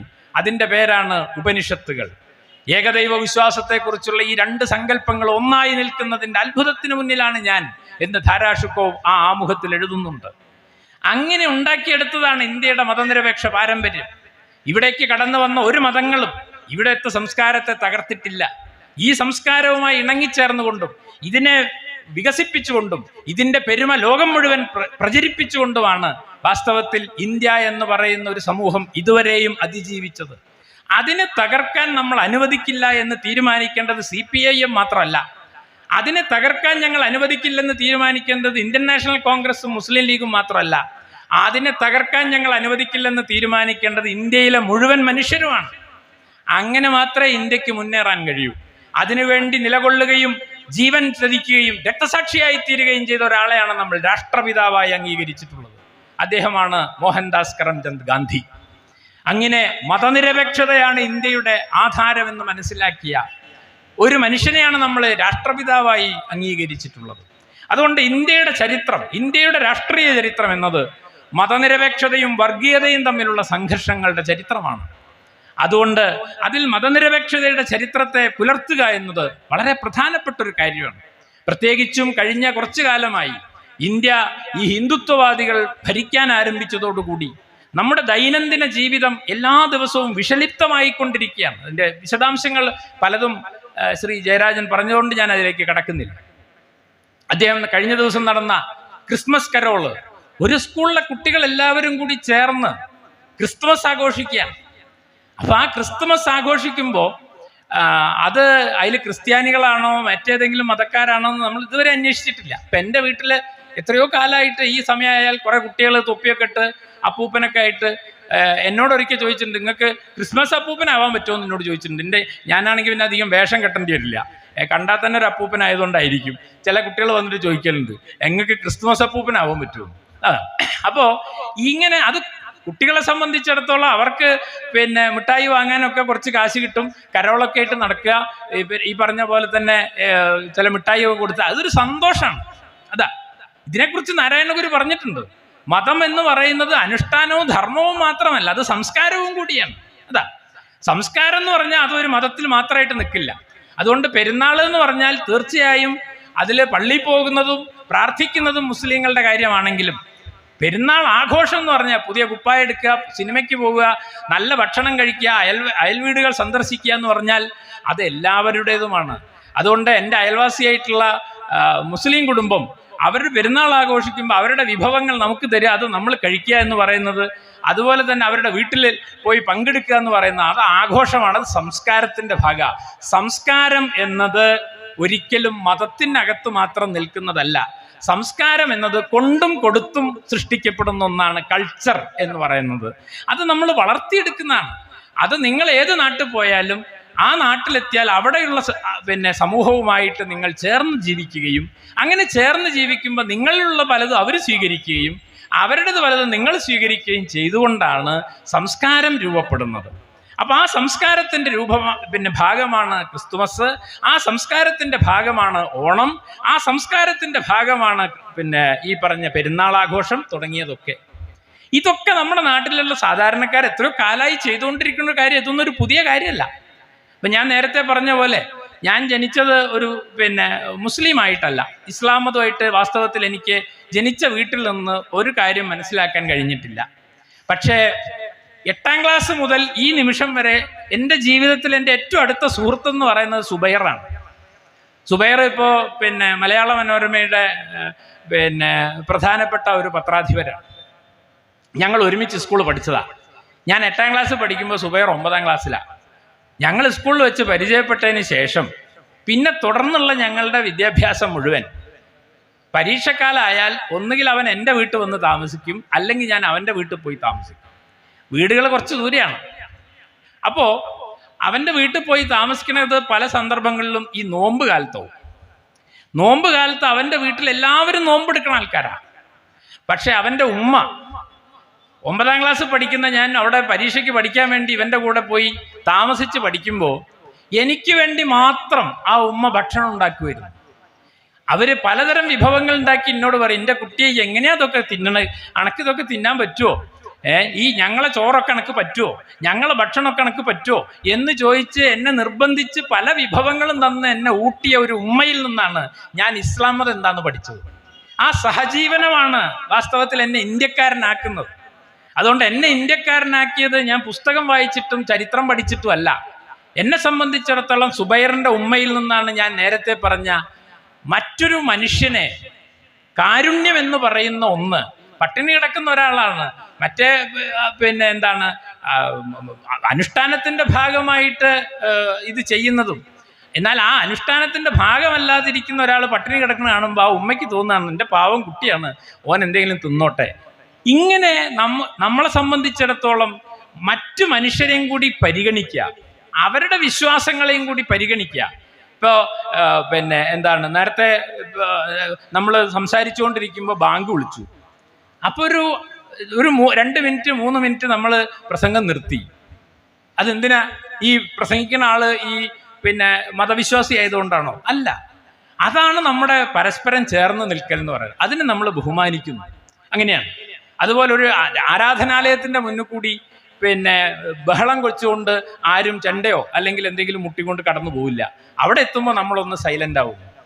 ചില ബസ്സൊക്കെ പോകുമ്പോൾ കാണാം, പള്ളീൻ്റെ മുന്നിൽ അമ്പലത്തിൻ്റെ മുന്നിലൊക്കെ എത്തുമ്പോൾ ബസ്സിലിട്ടുള്ള പാട്ട് തൽക്കാലം ഒന്ന് നിർത്തിയിട്ട് ആ ബസ് അത് കഴിഞ്ഞാൽ പിന്നെ ഓൺ ചെയ്യും. അതൊക്കെ നമ്മൾ ചെയ്യുന്ന ഒരു മര്യാദയാണ്. അത് അങ്ങനെ മനുഷ്യരെ പരസ്പരം ഉൾക്കൊണ്ടുകൊണ്ടുള്ള ഒരു സഹജീവനമാണ് ഇതുവരെയും നമ്മൾ പുലർന്നത്. അതിനിടയിലാണ് കുറച്ച് ആൾക്കാർ വന്നിട്ട് ക്രിസ്തുമസ് ആഘോഷിക്കാൻ പാടില്ല, സ്കൂളിൽ ക്രിസ്തുമസ് പാടില്ല എന്നൊക്കെ പറയുന്നു. നമുക്കറിയാവുന്ന പോലെ ഇപ്പോൾ വൈക്കം മുഹമ്മദ് ബഷീറിൻ്റെ ദിനാചരണം മിക്കവാറും എല്ലാ സ്കൂളുകളിലും നടന്നുകൊണ്ടിരിക്കുന്നുണ്ട്. പക്ഷെ കഴിഞ്ഞ കുറച്ച് കാലമായിട്ട് ഈ ബഷീർ അനുസ്മരണം അല്ലെങ്കിൽ ബഷീർ ദിനം കൊണ്ടാടുന്നതിൻ്റെ ഫോട്ടോ ഒക്കെ ഈ സാമൂഹ്യ മാധ്യമങ്ങളിൽ വന്നാൽ അതിനടിയിൽ വളരെ അസഹിഷ്ണുതയോട് കൂടിയിട്ട് ഇതെന്താ കേരളത്തിലൊരു ബഷീർ മാത്രമേ ഉള്ളൂ, അപ്പോൾ ഈ ബഷീർ എന്ന് പറയുന്ന എഴുത്തുകാരൻ ഒരു മുസ്ലിം എഴുത്തുകാരനായിട്ട് പരിഗണിച്ചുകൊണ്ട് പല ആളുകളും സാമൂഹ്യ മാധ്യമങ്ങളിൽ കുട്ടികൾ ഈ പാത്തുമ്മയുടെ ആടിലെ കഥാപാത്രങ്ങളായിട്ടൊക്കെ വേഷം കെട്ടിയിട്ടും ബഷീറായിട്ട് വേഷം കെട്ടിയിട്ടൊക്കെ ഘോഷയാത്രയൊക്കെ നടത്തുന്നത് ഇന്നൊരു പതിവായി മാറിയിട്ടുണ്ട്. അങ്ങനെയാണ് ആ എഴുത്തുകാരൻ. അപ്പം ഈ ബഷീർ എന്ന് പറയുന്ന ഒരു എഴുത്തുകാരൻ ഒരു മുസ്ലിം എഴുത്തുകാരനാണോ? ഞാനൊരു അനുഭവം പറയാം. ഈ പറയുന്ന ഇന്റുപ്പാപ്പയ്ക്ക് ഒരു ആനയുണ്ടായിരുന്നു എന്നുള്ള നോവലിൽ അതിലെ പ്രധാനപ്പെട്ട കഥാപാത്രമാണ് കുഞ്ഞുപാത്തുമ്മ. കുഞ്ഞുപാത്തുമ്മ മദ്രസയിൽ മാത്രം പഠിച്ച ഒരു പെൺകുട്ടിയാണ്. അവൾക്ക് വേറൊരു വിദ്യാഭ്യാസം കിട്ടിയിട്ടില്ല. ഈ മൊയ്ലിയാക്കന്മാർ മദ്രസയിൽ പറഞ്ഞു കൊടുക്കുന്ന കഥകളും വിവരമല്ലാതെ അവൾക്ക് വേറൊരു വിദ്യാഭ്യാസവും ഇല്ല. പക്ഷെ അവളെ പ്രേമിക്കുന്നതും വിവാഹം കഴിക്കുന്നതും നിസാർ അഹമ്മദ് എന്ന് പറയുന്ന യുവാവാണ്. നിസാർ അഹമ്മദ് ആരാണ്? BA ഒക്കെ പാസ്സായിട്ടുള്ള പുതിയ വിദ്യാഭ്യാസമൊക്കെ കിട്ടിയ ആധുനിക ചിന്താഗതിയുള്ള ചെറുപ്പക്കാരനാണ്. ഈ ആധുനിക ചിന്താഗതിയുള്ള ചെറുപ്പക്കാരൻ ഈ സ്കൂളിലും കൂടി പഠിക്കാത്ത കുഞ്ഞുപാത്തുമ്മേനെ സ്നേഹിക്കാൻ എന്താ കാരണം? ഒറ്റ കാരണമേ ഉള്ളൂ. ആദ്യമായിട്ട് നിസാർ അഹമ്മദ് കുഞ്ഞുപാത്തുമ്മേനെ കാണുന്ന ഒരു രംഗമുണ്ട് ആ നോവലിൽ. അതെന്താ? ഒരു വേനൽക്കാലത്ത് വെള്ളം വറ്റിപ്പോയൊരു തോട്ടിൻ്റെ വക്കത്ത് കുഞ്ഞുപാത്തുമ്മ ഇങ്ങനെ നിൽക്കുക. അപ്പം 2 കുരുവികൾ കൊത്തുകൂടി ഇങ്ങനെ പറക്കുകയാണ്. അതിലൊരു കുരുവി വേറൊരു കുരുവിനെ വല്ലാതെ കൊത്തിയിട്ട് അതിനെ താഴത്തേക്ക് തള്ളിയിട്ടു. ഇത് കണ്ടപ്പോൾ കുഞ്ഞുപാത്തുമ്മയ്ക്ക് വേദന സഹിക്കാൻ വയ്യ. അവള് ഈ തോട്ടിലേക്ക് അങ്ങോട്ട് ഊർന്നിറങ്ങുമ്പോൾ അവളുടെ കൈയൊക്കെ ചരലിൽ കോറിയിട്ട് ആകെ പൊട്ടി ചോര വരാൻ തുടങ്ങി. അവൾ ഓടിച്ചെന്ന് ആ കുരുവിനെ എടുത്തപ്പോൾ അതൊരു ഗർഭിണിയായ കുരുവിയായിരുന്നു. അതിൻ്റെ അടിവയറിന് നല്ല ചൂടുണ്ട്. അത് ചാവാൻ പോവുകയാണ്. ലേശം വെള്ളത്തിന് വേണ്ടിയിട്ട് അതിങ്ങനെ കൊക്ക് പിളർത്തുമ്പോൾ ചുറ്റും ഒരു തുള്ളി വെള്ളമില്ല. അപ്പോൾ അവൾ തൻ്റെ കയ്യിൽ നിന്ന് ഇറ്റി വരുന്ന ചോര ആ കുരുവിനെ കൊക്കിലേക്ക് ഇറ്റിച്ചു കൊടുക്കുക, അങ്ങനെ അതിനെ ജീവിപ്പിക്കുക. ഇത് കണ്ടപ്പോഴാണ് നിസാർ അഹമ്മദിന് അവളോട് പ്രേമം തോന്നിയത്. എന്ന് പറഞ്ഞാൽ അവൾക്ക് ഈ കാരുണ്യത്തിൻ്റെ, തൻ്റെ ചുറ്റുമുള്ള പ്രകൃതിയിലെ ചരാചരങ്ങളോടുള്ള ഈ കാരുണ്യത്തിൻ്റെ പാഠം ആരാ പഠിപ്പിച്ചത്? ഈ മദ്രസയെ പഠിപ്പിച്ചതാ. അതുകൊണ്ട് മദ്രസയിൽ തീവ്രവാദമാണ് പഠിപ്പിക്കുന്നതെന്ന് ആര് പറഞ്ഞാലും ബഷീർ പറഞ്ഞിട്ടുണ്ട് അത് അവിടെ പഠിപ്പിക്കുന്നത് കാരുണ്യത്തിൻ്റെ പാഠങ്ങളാണ് എന്ന്. അങ്ങനെയാണ് മദ്രസയെ പഠിപ്പിക്കാത്ത ഞാൻ ഈ ഇസ്ലാം മതത്തെയും അതിൻ്റെ കാര്യങ്ങളെയൊക്കെ മനസ്സിലാക്കുന്നത്. അങ്ങനെ വാസ്തവത്തിൽ ബഷീർ എങ്ങനെയാണ് നമ്മുടെ മതനിരപേക്ഷമായിട്ടുള്ള ഒരു ജീവിതത്തിൻ്റെ ആധാരമായി തീരുന്നത് എന്ന് ചോദിച്ചാൽ, ഈ ബഷീറിനെ ആഴത്തിൽ മനസ്സിലാക്കുമ്പോഴാണ്, അദ്ദേഹത്തിൻ്റെ കൃതികളിലൂടെ കടന്നു പോകുമ്പോഴാണ്, അദ്ദേഹം ഇസ്ലാം മതത്തിനകത്ത് നിന്ന് പലതും ഉൾക്കൊണ്ടിട്ടുള്ള ഒരു എഴുത്തുകാരനാണെങ്കിലും അദ്ദേഹം മുസ്ലിങ്ങൾക്ക് വേണ്ടി എഴുതിയ ഒരു എഴുത്തുകാരനല്ല, അദ്ദേഹം മനുഷ്യർക്ക് വേണ്ടി എഴുതിയ എഴുത്തുകാരനാണ്. അങ്ങനെ എല്ലാ മതങ്ങളിലും മനുഷ്യത്വത്തിൻ്റെ ഘടകമുണ്ടെന്നാണ് വാസ്തവത്തിൽ ഈ ആധുനിക സാഹിത്യം നമ്മളോട് പറഞ്ഞിട്ടുള്ളത്. അതിൽ ഏറ്റവും പ്രധാനപ്പെട്ട ആളാണ് ബഷീർ. ആ ബഷീറിനെ ഒരു മുസ്ലിം എഴുത്തുകാരൻ എന്ന മട്ടിൽ മനസ്സിലാക്കിക്കൊണ്ട് സാമൂഹ്യ മാധ്യമങ്ങളിൽ ഇടപെടുന്ന വർഗീയ ബോധമുള്ള മനുഷ്യരെ ചെറുക്കാൻ CPIM-നോ പിണറായി വിജയനോ സാധിക്കില്ല. അത് വാസ്തവത്തിൽ ഓരോ മനുഷ്യരായ നമ്മളും ജാഗ്രതയോടുകൂടിയിരിക്കണം. അതാണ്. അതുകൊണ്ടാണ് ഞാൻ പറഞ്ഞത്, മതനിരപേക്ഷത സംരക്ഷിക്കേണ്ടത് ഏതെങ്കിലും കക്ഷി രാഷ്ട്രീയത്തിൻ്റെ ബാധ്യത മാത്രമല്ല, നമ്മുടെയൊക്കെ ബാധ്യതയാണ്. സാമൂഹ്യ മാധ്യമങ്ങളിൽ അനാവശ്യമായ ഇത്തരം ഇടപെടലുകൾ ഉണ്ടാവുമ്പോൾ അവിടെ സധൈര്യം മതനിരപേക്ഷതയ്ക്ക് വേണ്ടി സംസാരിക്കാൻ, അത് നിങ്ങൾ ഏത് രാഷ്ട്രീയ പാർട്ടിയിൽപ്പെട്ട ആളായാലും സംസാരിക്കാൻ നിങ്ങൾക്ക് സാധിക്കണം. അങ്ങനെ സാധിക്കുമ്പോഴേ ഒരു സമൂഹത്തിൽ മതനിരപേക്ഷത ഉണ്ടാവുള്ളൂ. അതുകൊണ്ട് മതനിരപേക്ഷത എന്ന് പറയുന്നത് നാം കരുതുന്നത് പോലെ രാഷ്ട്രീയ സമൂഹത്തിൻ്റെ മാത്രം ഒരു പ്രശ്നമല്ല. മതനിരപേക്ഷത എന്നത് പൗരസമൂഹത്തിൻ്റെ ആണിക്കല്ലാണ്, ആത്മാവാണ് എന്ന് നാം മനസ്സിലാക്കണം എന്നാണ് ഞാൻ പറഞ്ഞതിൻ്റെ ചുരുക്കം. അതുകൊണ്ട് നമ്മുടെ ദൈനംദിന ജീവിതത്തിലേക്ക് പലതരത്തിൽ അപരമത വിദ്വേഷത്തെ പ്രചരിപ്പിക്കാനും പ്രസരിപ്പിക്കാനും ശ്രമിക്കുന്ന ഏത് വാക്കിനെയും, ഏത് മുന്നേറ്റത്തെയും ഏത് ശ്രമത്തെയും ചെറുക്കാനുള്ള ബാധ്യത ഉള്ളപ്പോൾ മാത്രമേ ഇന്ത്യ സംരക്ഷിക്കപ്പെടുകയുള്ളൂ എന്നാണ് ഞാൻ പറഞ്ഞതിൻ്റെ അർത്ഥം. വാസ്തവത്തിൽ ഇതിൻ്റെ വലിയൊരു പാരമ്പര്യം തന്നെ നമുക്കുണ്ട് എന്ന് നാം മനസ്സിലാക്കണം. ഇപ്പോൾ ഇന്ത്യ എന്ന് പറയുന്ന ഒരു രാജ്യത്ത് ഈ പറഞ്ഞ പോലെ പലതരത്തിൽ ഇന്ത്യയുടെ ഏറ്റവും പ്രധാനപ്പെട്ട പ്രശ്നം എന്ന് പറയുന്നത് ജാതി വ്യവസ്ഥയാണ്. ഞാൻ അതിൻ്റെ വിഷയത്തിലേക്ക് ഇപ്പോൾ കടക്കുന്നില്ല, വിഷയമല്ലാത്തതുകൊണ്ട്. ഇന്ത്യയിലെ തദ്ദേശീയരായ ജനത ഒരിക്കലും ഒരു മതം ഉണ്ടായിരുന്നില്ല ഇവിടെ. ഇവർ പറയുന്ന ഹിന്ദു മതമൊന്നും ഇവിടെ ഉണ്ടായിരുന്നില്ല. ഹിന്ദു എന്നൊരു വാക്ക് തന്നെ വാസ്തവത്തിൽ ഉണ്ടായിരുന്നില്ല എന്ന് നമുക്കറിയാം. അതുകൊണ്ട് ഹിന്ദു എന്ന് പറയുന്ന ഒരു സങ്കല്പം പിന്നീടുണ്ടായി വന്നതാണ്. ഇന്ത്യയിലുണ്ടായിരുന്നത് ജാതികളാണ്. ആ ജാതികളിൽ ഏറ്റവും മേലെ ഉണ്ടായിരുന്നത് ബ്രാഹ്മണരും അവരെ ആശ്രയിച്ച് നിൽക്കുന്ന വിഭാഗങ്ങളുമാണ്. ഈ ജാതി വ്യവസ്ഥക്കെതിരെ അതിനിശിതമായി വിമർശിച്ചുകൊണ്ട് ബുദ്ധന്റെ കാലം മുതൽ പല മുന്നേറ്റങ്ങളും ഇന്ത്യയിൽ ഉണ്ടായിട്ടുണ്ട്. അതിൻ്റെ ഒന്നും ചരിത്രത്തിലേക്ക് ഞാനിപ്പോൾ കടക്കുന്നില്ല. പക്ഷേ മധ്യകാലത്തോടുകൂടി നമ്മൾ താനൂര് നിന്നിട്ടൊരു സമ്മേളനത്തിലോ അല്ലെങ്കിൽ ഒരു വിഷയത്തിലോ സംസാരിക്കുമ്പോൾ നമ്മൾ ഓർമ്മിക്കേണ്ട ഒരു പേരാണ്, ഞാൻ ഉൾപ്പെട്ട സർവകലാശാലയുടെ പേര് തന്നെ തുഞ്ചത്തെഴുത്തച്ഛൻ എന്നാണ്. എഴുത്തച്ഛൻ വാസ്തവത്തിൽ ചെയ്യാൻ ശ്രമിച്ചത് എന്താ? ഈ പറയുന്ന പോലെ ശൂദ്രന് അക്ഷരം നിഷേധിച്ചിരുന്ന കാലത്ത് സംസ്കൃതം പഠിച്ചെടുക്കുകയും സംസ്കൃതത്തിൻ്റെ മുഴുവൻ സത്തയും സ്വാംശീകരിക്കുകയും തനി മലയാളത്തിൽ അത് എല്ലാ മലയാളിക്കും മനസ്സിലാവുന്ന വിധത്തിൽ എഴുതി വെക്കുകയും ചെയ്ത ഒരാളാണ് എഴുത്തച്ഛൻ. അപ്പോൾ എഴുത്തച്ഛൻ സമരം ചെയ്തത് സംസ്കൃതാധിപത്യത്തിനും ബ്രാഹ്മണാധിപത്യത്തിനും എതിരാണ്. അങ്ങനെ സംസ്കൃതാധിപത്യത്തിനും ബ്രാഹ്മണാധിപത്യത്തിനും എതിരായിക്കൊണ്ട് ധാരാളം ശ്രമങ്ങൾ ഇന്ത്യയിൽ ഉണ്ടായിട്ടുണ്ട്. അതിലേറ്റവും പ്രധാനപ്പെട്ട മുന്നേറ്റങ്ങളെ ചേർത്ത് വെച്ചുകൊണ്ടാണ് നമ്മൾ ഭക്തിപ്രസ്ഥാനം എന്ന് പറയാറുള്ളത്. ആ ഭക്തിപ്രസ്ഥാനത്തിൽപ്പെട്ട ഒരു പ്രധാനപ്പെട്ട വ്യക്തിയാണ് കബീർ എന്ന് നിങ്ങൾ കേട്ടിട്ടുണ്ടാവും. കബീർ 15-ാം നൂറ്റാണ്ടിൽ വാരാണസിയിൽ ജീവിച്ചിരുന്ന ആളാണ്. കബീർ അദ്ദേഹത്തിൻ്റെ ദോഹകൾ അതാണ്. ഈ കബീറിൻ്റെ ദോഹകൾ ഈ മഗ്രിബ് ബാങ്ക് കൊടുത്തു കഴിഞ്ഞാൽ, സന്ധ്യയ്ക്ക് വിളക്ക് കൊളുത്തി കഴിഞ്ഞാൽ വാരാണസിയിലെ ഹിന്ദു വീടുകളിലും മുസ്ലിം വീടുകളിലും ഒരുപോലെ ആലപിക്കുന്ന ഏർപ്പാടുണ്ട്. കബീറിനെ കുറിച്ചൊരു സിനിമയുണ്ട് നമ്മുടെ യൂട്യൂബിൽ, അത് നോക്കിയാൽ നിങ്ങൾക്ക് മനസ്സിലാവും. ഈ സിനിമ എടുത്ത ആൾക്കാർ കബീറിനെ കുറിച്ച് അന്വേഷിച്ച് പോയിട്ട് എത്തുന്നത് പാകിസ്ഥാനിലാണ്. പാകിസ്ഥാനിലെ കറാച്ചിയിൽ ചെന്നപ്പോൾ അവിടുത്തെ ആളുകൾ നിങ്ങൾ എവിടുന്നാ വരുന്നത്? ഞങ്ങൾ ഇന്ത്യയിൽ നിന്നാണ് വരുന്നത് എന്ന് പറഞ്ഞപ്പോൾ തന്നെ അവർക്ക് വലിയ ബഹുമാനമായി. എന്തിനാ വന്നതെന്ന് ചോദിച്ചപ്പോൾ കബീറിനെ കുറിച്ച് അറിയാനാണെന്ന് പറഞ്ഞവിടെ അവർ എഴുന്നേറ്റ് നിൽക്കുകയും വന്ന ആളുകളെ മുഴുവൻ ആലിംഗനം ചെയ്യുകയും ചെയ്തു. കാരണം കബീർ അവർക്ക് അത്രയും പ്രിയപ്പെട്ടവനാണ്. ഇന്ത്യയും പാകിസ്ഥാനും ശത്രുക്കളാണെന്നൊക്കെ പലരും നമ്മളോട് പഠിപ്പിച്ചിട്ടുണ്ടാവും. പക്ഷേ ഇന്ത്യയിൽ നിന്ന് പാകിസ്ഥാനിലേക്ക് ഒഴുകുന്ന ഒരു അന്തർധാരയുണ്ട്. ആ അന്തർധാരയുടെ പേരാണ് കബീർ എന്ന് പറയുന്നത്. കബീർ മധ്യകാലത്ത് ജീവിച്ചിരുന്ന ആളുകൾ പറയുന്നത് അദ്ദേഹം ഇസ്ലാം മതത്തിൽ ജനിക്കുകയും ഹിന്ദുവായി വളർത്തപ്പെടുകയും ചെയ്തു എന്നൊക്കെ അദ്ദേഹത്തെക്കുറിച്ചുള്ള കഥയിലൊക്കെ പറയുന്നുണ്ട്. ഞാൻ അതിൻ്റെ ഒന്നും വിശദാംശങ്ങളിലേക്ക് പോകുന്നില്ല. ഏതായാലും കബീറിനെ ഖുറാനും അറിയാമായിരുന്നു, ഈ ഹൈന്ദവ പുരാണങ്ങളും അറിയാമായിരുന്നു. അതെല്ലാം ചേർത്തുകൊണ്ടാണ് അദ്ദേഹം ദോഹകൾ രചിച്ചിട്ടുള്ളത്. ആ ദോഹകൾ രചിച്ചിരുന്ന അദ്ദേഹം വാസ്തവത്തിൽ ഒരു നെയ്ത്ത് തൊഴിലാളിയായിരുന്നു കബീർ. കബീറിൻ്റെ ജോലി നെയ്ത്ത് ആയിരുന്നു.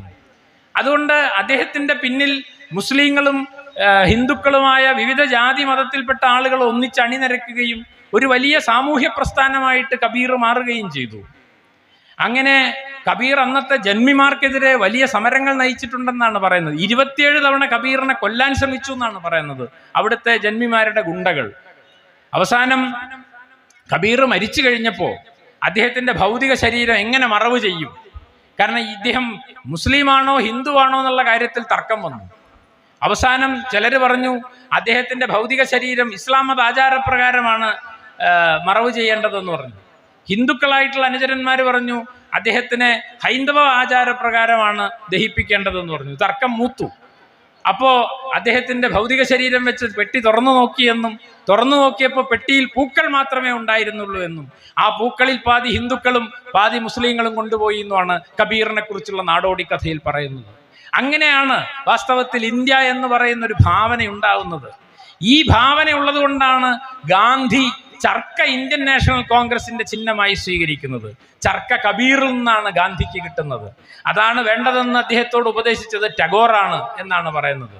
അങ്ങനെ ഈ പറഞ്ഞ കബീറിൽ നിന്ന് ഗാന്ധിയിലേക്കും ഈ പറഞ്ഞ എൻ്റെ സുബൈറിന്റെ ഉമ്മയിലേക്കും ഒക്കെ വരുന്ന ഒരു വലിയ ധാരയുണ്ട്. ആ ധാരയുടെ പേരാണ് മതനിരപേക്ഷത. ആ ധാര പൊട്ടിപ്പോകാതിരിക്കാനാണ് ഞാനും നിങ്ങളും ശ്രമിക്കേണ്ടത്.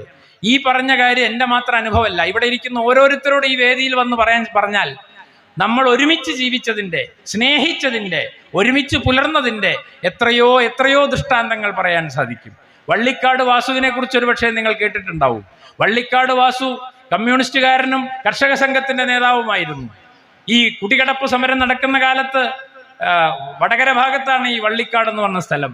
അവിടെ ആമിന എന്ന് പറയുന്ന ഒരു സ്ത്രീ അവരുടെ കുടികടപ്പിന് വേണ്ടി കർഷക സംഘം സമരം ചെയ്യുക. ആരാ ജന്മി? ആമിനയുടെ മതത്തിൽപ്പെട്ട ആൾ തന്നെയാണ് അവിടെ ജന്മി. പക്ഷേ ആ സമരം കർഷക സംഘം ഏറ്റെടുത്തു. കർഷക സംഘം ഏറ്റെടുത്ത് അവസാനം ജന്മിയുടെ ഗുണ്ടകൾ വള്ളിക്കാട് വാസുവിനെ അടിച്ചു കൊന്നു. അങ്ങനെ വള്ളിക്കാട് വാസു രക്തസാക്ഷിയായി. എന്തിനു വേണ്ടി? ആമിനയുടെ കുടികടപ്പ് അവകാശത്തിന് വേണ്ടി. അവസാനം കുടികടപ്പ് 1.5 വർഷം നീണ്ടുവന്ന സമരത്തിന് ശേഷം 10 സെന്റ് ഭൂമി ആമിനയ്ക്ക് കിട്ടി. അപ്പൊ ആമിന ആദ്യം പറഞ്ഞെന്താ, എനിക്കൊരു കൂര വെക്കണതിന്റെ മുമ്പ് വാസുവിന് എൻ്റെ പറമ്പിലൊരു സ്മാരകം ഉണ്ടാക്കണം എന്ന് പറഞ്ഞു. അങ്ങനെ ആമിനയ്ക്ക് വേണ്ടി രക്തസാക്ഷിയായ വാസുവിന്റെ നാടാണ് കേരളം. അതിന് കാവൽ നിന്ന പ്രസ്ഥാനമാണ് ഇടതുപക്ഷ പ്രസ്ഥാനം എന്ന് പറഞ്ഞാൽ. അങ്ങനെ കൊണ്ടും കൊടുത്തും കാവൽ നിന്നും കരുതിയുമാണ് നമ്മളായി തീർന്നത് എന്നത് വളരെ പ്രധാനപ്പെട്ട കാര്യമാണ്. അയ്യപ്പനെ കാണാൻ പോകുന്നവർക്ക് വാവരെ കാണാതിരിക്കാൻ കഴിയില്ല. അയ്യപ്പനും വാവരും ഞാനും സുബൈർ എന്ന് പറഞ്ഞ മാതിരിയാണ്. അത്ര ആത്മസുഹൃത്തുക്കളായിരുന്നു. അങ്ങനെയാണ് കേരളത്തിലെ സാംസ്കാരിക ജീവിതം എത്രയോ കാലമായിട്ട് എന്ന് നമ്മൾ മനസ്സിലാക്കേണ്ടതാണ്. ഇപ്പോൾ ഇന്ത്യയിലെ പലതരം സമുദായങ്ങളെ പറ്റി അത് പറയാൻ സമയമില്ലാത്തതുകൊണ്ട് ഞാൻ അതിലേക്ക് കടക്കുന്നില്ല.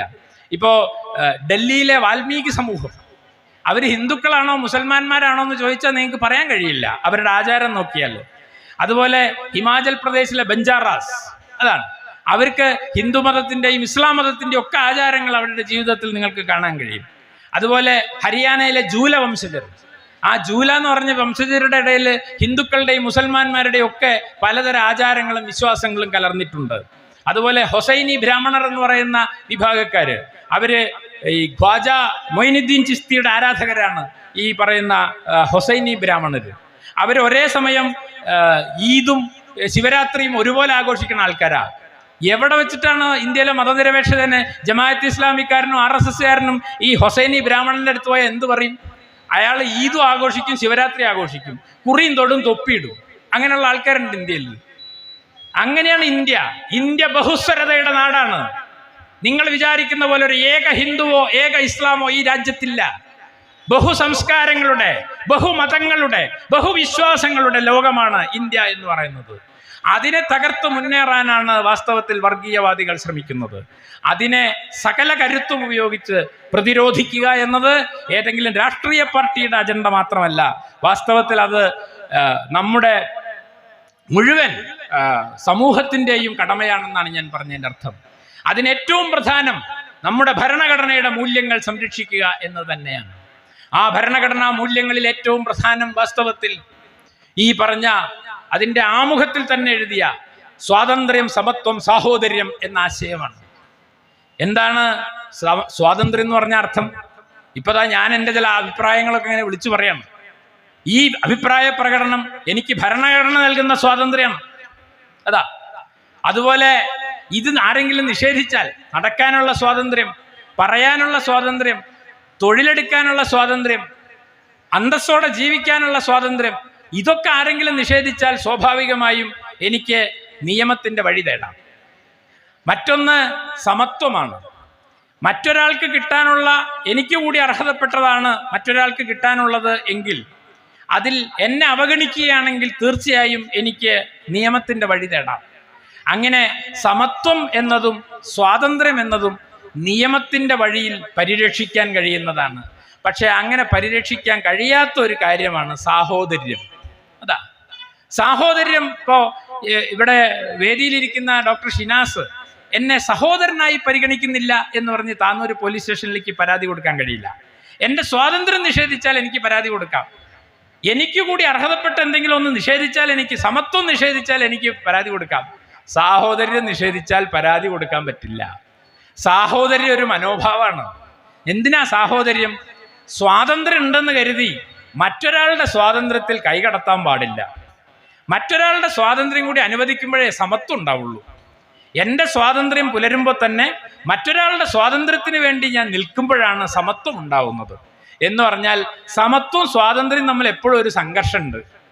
അതാണ്, എനിക്ക് സ്വാതന്ത്ര്യം ഉണ്ടെന്ന് വിചാരിച്ച് ബാക്കിയുള്ളവരുടെ സ്വാതന്ത്ര്യം നിഷേധിക്കാൻ പാടില്ല. അപ്പം എൻ്റെ സ്വാതന്ത്ര്യം ഒന്ന് നിയന്ത്രിച്ച് മറ്റുള്ളവരുടെ സ്വാതന്ത്ര്യത്തെ കൂടി അംഗീകരിക്കണമെങ്കിൽ മറ്റുള്ളവർ എൻ്റെ സഹോദരരാണ് എന്ന് എനിക്ക് തോന്നണം.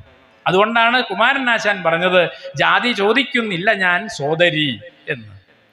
അയ്യപ്പൻ പത്രം തുടങ്ങിയപ്പോൾ ആ പത്രത്തിന് പേരിട്ടത് സഹോദരൻ എന്നാണ്. അരുവിപ്പുറത്ത് 1888 ക്ഷേത്രം ഉണ്ടാക്കിയപ്പോൾ നാരായണഗുരു ചുമരിൽ എഴുതി വെച്ചത് ജാതിഭേദം മതദ്വേഷം ഏതുമില്ലാതെ സർവരും സോദരത്വേന വാഴുന്ന മാതൃകാസ്ഥാനം എന്നാണ്. 1ാം ക്ലാസ് മുതൽ നമ്മൾ പഠിക്കുന്ന പ്രതിജ്ഞ എന്താണ്? ഇന്ത്യ എൻ്റെ രാജ്യമാണ്, എല്ലാ ഇന്ത്യക്കാരും എൻ്റെ സഹോദരി സഹോദരന്മാരാണ് എന്നാണ് നമ്മൾ പഠിച്ചിട്ടുള്ളത്. അങ്ങനെ സാഹോദര്യം എന്ന ഭാവമാണ് വാസ്തവത്തിൽ നമ്മളെ ചേർത്ത് നിർത്തുന്നത് എന്ന കാര്യം എത്ര ആവർത്തിച്ചു പറഞ്ഞാലും മതിയാവാത്തൊരു കാര്യമാണ്. ഇന്നത്തെ ഇന്ത്യൻ മതനിരപേക്ഷതയുടെ ഏറ്റവും പ്രധാനപ്പെട്ട സങ്കല്പനം സാഹോദര്യം, ഫ്രട്ടേണിറ്റി എന്നതാണ്. ആ സാഹോദര്യ ഭാവം എന്ന് പറഞ്ഞാൽ എൻ്റെ സ്വാതന്ത്ര്യം മറ്റുള്ളവർക്ക് കൂടി ഉള്ളതാണ്.